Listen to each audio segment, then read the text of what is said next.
Hi, today news is it certainly sounds like Benjamin Netanyahu is planning to expand military operations in Gaza. At a gourmet meeting earlier, he said he plans to convince his security cabinet later his week and deliver instructions to the IDF on how to achieve these three objectives, which are to defeat Hamas, return all of the hostages, and to ensure that Gaza no longer presents a threat to Israel.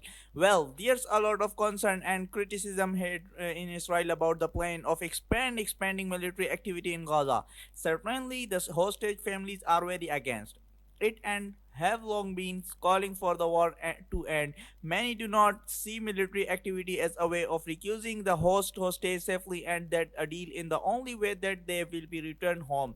The hostage families forum he said Netanyahu is leading Israel and the hostage to doom and senior members of the security and military community. Former chiefs in the military and intelligence world have written a letter to Donald Trump calling on the US president to compel Benjamin Netanyahu to end the war.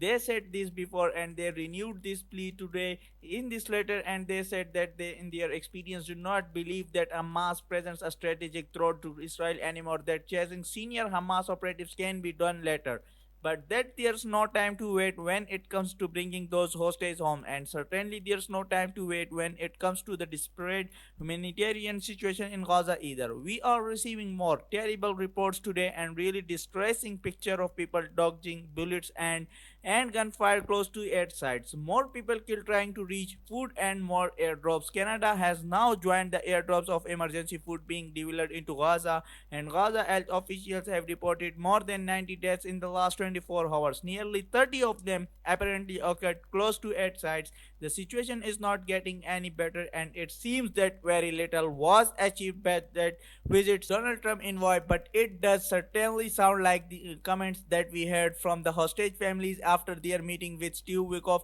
are being heard today by Benjamin Netanyahu in his plan with these supposed three objectives of what he is going to do next in Gaza. But there's very little confidence that's going to improve the humanitarian situation there, that it's only going to make it worse, and that it won't be the hostage. Thank you.